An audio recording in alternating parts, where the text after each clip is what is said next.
Hello everyone, welcome to Namaha Commerce classes.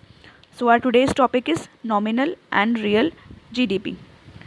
Last topic में हमने अपने कन्वर्जन्स के बारे में पढ़ा था कि किस तरीके से हम डोमेस्टिक और नेशनल को आपस में कन्वर्ट कर सकते हैं इनकम को, एंड दूसरा हमने ग्रॉस और नेट के बारे में पढ़ा था कि हम ग्रॉस इनकम और नेट इनकम को एक दूसरे में कैसे कन्वर्ट कर सकते हैं। और लास्ट हमने एक टॉपिक पढ़ा था मार्केट प्राइस और फैक्टर कॉस्ट से रिलेटेड कि हम उन दोनों को भी आपस में एक दूसरे में कन्वर्ट कैसे कर सकते हैं। सो अगर आपने वो वीडियो नहीं देखा है तो डिस्क्रिप्शन बॉक्स में उसका लिंक है, आप वहाँ से उसे जाकर दोबारा देख सकते हैं। So today's in our topic we have nominal and real GDP कि nominal और real GDP क्या होता है। GDP means gross domestic product। So एक तरीके से अगर मैं बात करूँ तो GDP को हम दो तरीके से निकाल सकते हैं। The one we have the current prices के थ्रू, और दूसरे तरीके से हम निकाल सकते हैं real। अगर हमने डेफिनेशन देखी हो तो जीडीपी कुछ नहीं है इससे ज़्यादा। हम क्या होता है जीडीपी कि जितने गुड्स एंड सर्विसेज प्रोड्यूस हो रहे हैं हमारी डोमेस्टिक टेरिटरी के अंडर, यानी कि हमारे डोमेस्टिक कंट्री के under, including depreciation. Just because कि वो ग्रॉस है तो हम उसमें अपना डेप्रिसिएशन को भी इंक्लूड करेंगे। वो क्या होता है हमारा ग्रॉस डोमेस्टिक प्रोडक्ट। तो अगर मैं उसे कैलकुलेट करूँ तो हम सिंपली प्राइस को और क्वांटिटी को मल्टीप्लाई करके निकालें तो हम अपना देख सकते हैं कि हमारा जो जीडीपी है वो कितना है। अब यहाँ पर जो हमारा ग्रॉस डोमेस्टिक प्रोडक्ट है यानी कि जीडीपी है उसको निकालने के दो तरीके हो जाते हैं। The one we have current price कि अगर हम वो प्राइस ले रहे हैं जो हमारे एक्चुअल में प्रिवेलिंग है, यानी कि आज के टाइम में प्रिवेल हो रहा है, इस टाइम चल रहा है, वो करंट प्राइस ले हम अपने गुड्स एंड सर्विसेज का। तो उस केस में वो हम क्या कैलकुलेट करेंगे, नॉमिनल जीडीपी। मींस कि अगर हम अपने करंट प्राइसेस ले रहे हैं गुड्स एंड सर्विसेज के तो वो हमारे पास जो आती है वो आती है नॉमिनल जीडीपी। इसका डेफिनेशन पढ़ लेते हैं एक बार कि नॉमिनल जीडीपी क्या होता है। Nominal GDP is GDP at current prices, यानी कि ये मार्केट वैल्यू है किसका, फाइनल गुड्स एंड सर्विसेज का, जो हम अपनी डोमेस्टिक टेरिटरी में बना रहे हैं एक साल में ड्यूरिंग एन अकाउंटिंग ईयर। लेकिन हम इसे एस्टिमेट किस पर करेंगे, अपने करंट ईयर के प्राइसेस पर, यानी कि वो प्राइसेस जो आज के टाइम में हमारे गुड्स एंड सर्विसेज के हैं। सो नॉमिनल जीडीपी का हमारे यहाँ पे फॉर्मूला दे रखा है, that is P into Q, जहाँ पर हमारा जो पी है वो क्या है, वो प्राइसेस जो एक्चुअली हमारे प्रिवेल हैं, यानी कि जो चल रहे हैं हमारे गुड्स एंड सर्विसेज के, और क्यू क्या है, जो हमारा क्वांटिटी है फाइनल गुड्स एंड सर्विसेज का कि एक साल में कितना हमने गुड्स एंड सर्विसेज को प्रोड्यूस किया है, उसकी क्या क्वांटिटी है। अगर हम इन दोनों चीज़ों को मल्टीप्लाई कर देंगे तो क्या आ जाएगा हमारे पास, नॉमिनल जीडीपी। इसी के बाद हमारा दूसरा कंसेप्ट आता है रियल जीडीपी का। जीडीपी निकालने का दूसरा तरीका होता है कि अगर हम उसमें कांस्टेंट प्राइसेस यूज़ कर रहे हैं, ना कि उसके करंट ईयर के प्राइसेस।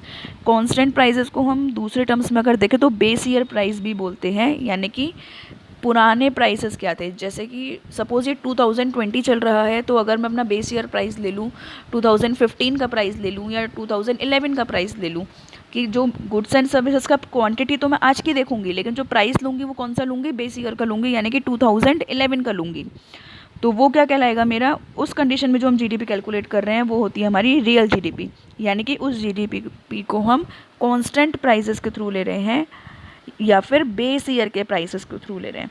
तो रियल जीडीपी मीन्स डेफिनेशन हमारा पूरा सेम रहेगा, ये भी वही मार्केट वैल्यू है गुड्स एंड सर्विसेज की जो हम प्रोड्यूस कर रहे हैं अपनी कंट्री में ड्यूरिंग एन अकाउंटिंग ईयर। बस एस्टिमेट किसके बेसिस पे कर रहे हैं, कांस्टेंट प्राइसेस के या फिर बेस ईयर प्राइसेस के बेसिस पर हम इसे देख रहे हैं, एस्टिमेट कर रहे हैं।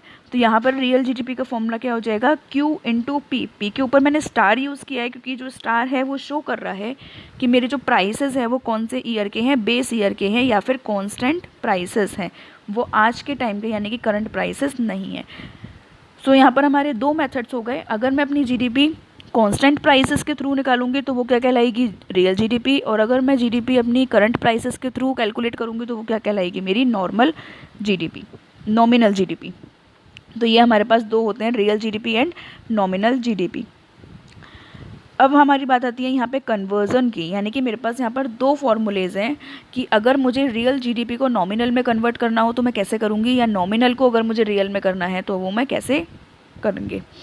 तो the first we have the nominal GDP. अगर मुझे नॉमिनल जीडीपी निकालनी है तो मैं कैसे निकालूंगी, रियल जीडीपी की मल्टीप्लाई कर दूंगी प्राइस इंडेक्स से। अब again the question arises what is price index. तो प्राइस इंडेक्स एक तरीके से देखा जाए तो प्राइस में फ्लक्चुएशंस होते हैं कि एक पर्टिकुलर स्पैन ऑफ टाइम में कितना हमारा फ्लक्चुएशन आया है, कितना परसेंटेज फ्लक्चुएशन आया है हमारे प्राइस लेवल में, तो वो क्या होता है हमारा प्राइस इंडेक्स।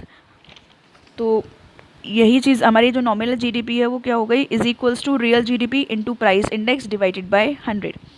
तो वहीं पर अगर मुझे रियल कैलकुलेट करनी होगी तो मैं क्या कर दूंगी, अपने ऊपर वाले फॉर्मूले में ही क्रॉस मल्टीप्लाई कर देते हैं, 100 को ऊपर भेज देते हैं और प्राइस इंडेक्स को नीचे डिवाइड में ले आते हैं, तो हम क्या निकाल सकते हैं, रियल जीडीपी। यानी कि अगर हम फॉर्मूला एक भी लर्न कर लेंगे तो हमारे दोनों का काम हो जाएगा। Nominal GDP is equals to real GDP into price index divided by 100, और वहीं अगर हम रियल देखेंगे तो nominal GDP into 100 divided by price index. एक एग्जाम्पल भी मैंने यहाँ पे शो कर रखा है कि हमें नॉमिनल जीडीपी कैलकुलेट करनी है। अगर मेरे पास रियल जीडीपी 240 है और प्राइस इंडेक्स 120 है, तो नॉमिनल जीडीपी कैसे निकालेंगे, वही ऊपर वाला same formula, real GDP multiplied by price index into divided by 100। That is 240 को अगर हम मल्टीप्लाई कर देंगे 120 से और डिवाइड कर देंगे 100 से, तो हमारे पास नॉमिनल जीडीपी आ जाएगी 288। तो इस तरीके से हम इसको कन्वर्ट कर सकते हैं या फिर यूज़ कर सकते हैं। तो ये हमारे पास कुछ फॉर्मूला है। एक कंसेप्ट और आता है हमारे पास, वो आता है जीडीपी डिफ्लेटर का। जीडीपी डिफ्लेटर और कुछ नहीं, बिल्कुल सेम है। किस तरीके का, क्या है वो, प्राइस इंडेक्स ही एक तरीके से हमारा होता है। तो जीडीपी हमारा क्या शो करता है, change in gross domestic product, किसकी वजह से, प्राइस लेवल की वजह से कितना हमारे जीडीपी में चेंज आया, वो हमारा जीडीपी डिफ्लेटर होता है। और ये बिल्कुल हमारा प्राइस इंडेक्स के जैसा ही होता है। इसका भी वही फॉर्मूला है और इसको हम ऊपर से ही कैलकुलेट कर सकते हैं। GDP deflator is equals to GDP at current prices. और अभी हमने पढ़ा है जो करंट प्राइसेस पे जीडीपी होती है वो कौन सी होती है, नॉमिनल जीडीपी। इसको अगर मैं डिवाइड कर दूंगी किससे, जीडीपी एट कांस्टेंट प्राइसेस, और जो कांस्टेंट प्राइसेस पर जीडीपी होती है वो हमारी कौन सी होती है, रियल। तो अगर मैं इसका दूसरा फॉर्मूला देखूं तो हम कह सकते हैं कि नॉमिनल को अगर मैं रियल जीडीपी से डिवाइड कर दूंगी और मल्टीप्लाई कर दूंगी 100 से, तो मेरा जीडीपी डिफ्लेटर कैलकुलेट हो जाएगा। The last we have the concept of GDP and welfare. अब एक चीज़ पूछी जाती है कि हम जीडीपी किस तरीके से कैलकुलेट करें कि हमें एग्जैक्ट अपना जो फिगर है या हमें पता चल सके कि हमारा वेलफेयर हो रहा है या नहीं हो रहा है। तो एक चीज़ देखते हैं, अगर मैं अपने नॉमिनल जीडीपी की बात करूं तो नॉमिनल जीडीपी में जो हमारे प्राइसेस हैं वो करंट ईयर के होते हैं। यानी कि अगर मेरी जीडीपी बढ़ रही है तो वो किसी भी वजह से हो सकती है। हो सकता है कि मेरा प्राइस बढ़ा हो इसलिए मेरी नॉमिनल जीडीपी बढ़ गई, और हो सकता है मेरी क्वांटिटी बढ़ी हो। यानी कि दोनों ही पॉसिबल सिचुएशंस है कि किसी के भी बढ़ने से मेरी नॉमिनल जीडीपी इंक्रीज हो सकती है। लेकिन अगर एक कंट्री के वेलफेयर की बात करी जाए तो वेलफेयर तभी होता है जब उस कंट्री का प्रोडक्शन एक्चुअल में बढ़ता है। लेकिन नॉमिनल के थ्रू ये क्लैरिफाई नहीं हो पाता कि प्रोडक्शन बढ़ा है या प्राइसेस बढ़े हैं, क्योंकि प्राइस बढ़ने से भी हमारी जीडीपी इंक्रीज हो जाती है। इसलिए अगर मैं वेलफेयर की बात करूं कि वेलफेयर इंडेक्स हमारा कौन सा जीडीपी शो करता है, तो वो रियल जीडीपी शो करता है। ऐसा क्यों? क्योंकि रियल जीडीपी में हमने जो प्राइसेस लिए थे वो कौन से लिए थे, अपने बेस ईयर वाले लिए थे, यानी कि कांस्टेंट ईयर वाले लिए थे, पुराने लिए थे। दैट मीन्स वो हमें क्या शो कर रहा है कि जो हमारा इंक्रीमेंट हो रहा है किस चीज़ का, हमारे जीडीपी का, वो किसकी वजह से होगा, quantity of goods and services produced. यानी कि जो गुड्स एंड सर्विसेज हम बना रहे हैं उसकी वजह से हमारा जीडीपी बढ़ रहा है। तो रियल जीडीपी हमारा जो होता है वही हमारा एक तरीके से इंडेक्स होता है जो हमारा वेलफेयर शो करता है कि हाँ एक्चुअल में हमारी जो जीडीपी है वो इंक्रीज़ हो रही है। ये मैक्सिमम टाइम पूछ लिया जाता है कि कौन सा जीडीपी हमें actually welfare of the people, या कौन सा इंडेक्स होता है जो हमें वेलफेयर शो करता है लोगों का, तो वो होता है हमारा रियल जीडीपी। क्योंकि रियल जीडीपी के अंडर ही हमारा जो ग्रॉस डोमेस्टिक प्रोडक्ट है वो किसकी वजह से इंक्रीज़ हो रहा है, वो गुड्स एंड सर्विसेज की वजह से इंक्रीज़ हो रहा है, ना कि प्राइसेस की वजह से।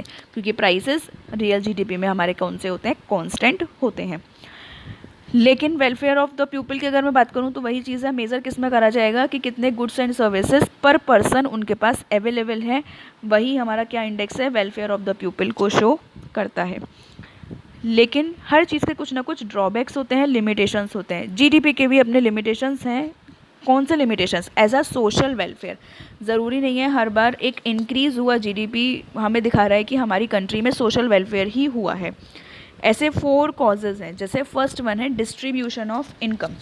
अगर मैं बात करूं, अगर मेरी जो डिस्ट्रीब्यूशन है ऑफ इनकम है वो अनइक्वल है, तो हमारी जीडीपी का जो वेलफेयर है वो ठीक तरीके से नहीं हो पाएगा। अगर एक फॉर एग्जांपल अगर एक सेक्टर हमारा ज़रूरत से ज़्यादा रिच हो रहा है और दूसरा सेक्टर हमारा पुअर हो रहा है, या कहीं ना कहीं हमारा जो इनकम का डिस्ट्रीब्यूशन है वो अनइक्वल होगा, तो हमारा जो जीडीपी है वो हमारा सोशल वेलफेयर रिफ्लेक्ट नहीं करेगा। The second we have composition of GDP. Composition of GDP मतलब हमने कितना गुड्स एंड सर्विसेज किस सेक्टर के लिए प्रोड्यूस किया है। फॉर एग्जांपल अगर हम ज़रूरत से ज़्यादा goods and services luxurious produce करते हैं, यानी कि रिच सेक्शन के लिए प्रोड्यूस करते हैं, तो पुअर हमारा एक तरीके से सर्वाइव नहीं कर पाएगा, वो बहुत सारी फैसिलिटी से डिप्राइव हो जाएगा। दैट मीन्स वो जीडीपी हमारी मीनिंगलेस है, क्योंकि उसमें रिच सेक्शन है, उसको सारी सहूलियत मिल रही है, लेकिन पुअर बिल्कुल हमारा निगलेक्ट किया जा रहा है। तो यहाँ पर हमारा कंपोजिशन ऑफ जीडीपी ठीक नहीं है। भले ही हमारा जीडीपी इंक्रीज हो रहा है, बट कहीं ना कहीं वो वेलफेयर शो नहीं कर रहा। नॉन मॉनेटरी एक्सचेंजेस की अगर मैं बात करूँ तो एक तरीके से जैसे बार्टर एक्सचेंज होता था, या आज के टाइम पर भी कहीं ना कहीं कि फार्मर्स को हम प्रोडक्शन दे देते हैं, जो उन्होंने प्रोड्यूस किया उसके ज़मींदार ने उसे वो प्रोडक्शन दे दिया कि आप ये सामान रख लो पैसों की जगह। अब उस चीज़ का कोई भी हमारा जीडीपी में एक तरीके से हम उसे कैलकुलेट नहीं कर रहे हैं, वो एक नॉन मॉनेटरी एक्सचेंज है, क्योंकि जीडीपी में हमारा सिर्फ और सिर्फ मॉनेटरी एक्सचेंज ही आता है। तो ये भी कहीं ना कहीं हमारा अंडर एस्टिमेट हो रहा है। तो हमारी जीडीपी जो है वो ठीक तरीके से हमें वेलफेयर शो नहीं करती कि एक्चुअल में हमारा वेलफेयर हो रहा है या फिर नहीं हो रहा है। The last we have externalities. Means हर चीज़ का कुछ ना कुछ अच्छा और बुरा इम्पैक्ट होता है जो हमारी इकोनॉमिक एक्टिविटीज़ का पड़ता है। For example environmental pollution. अभी जो स्मोक हमारी इंडस्ट्रीज से निकल रहा है, क्या हम उसको जीडीपी में कैलकुलेट कर रहे हैं? नहीं, बट वो कहीं ना कहीं हमारे सोसाइटी को पॉल्यूट कर रहा है। तो यहाँ पर भी हमारा जो जीडीपी है भले ही इंक्रीज़ हो रहा है, बट कहीं ना कहीं उसकी वजह से हमारा सोसाइटी हार्म हो रहा है, उसको नुकसान हो रहा है, तो वो वेलफेयर को पूरी तरीके से शो नहीं करेगा। So this is all about our topic of nominal and real GDP. Thanks for watching the video and do like, share and subscribe the channel for latest updates. Thank you.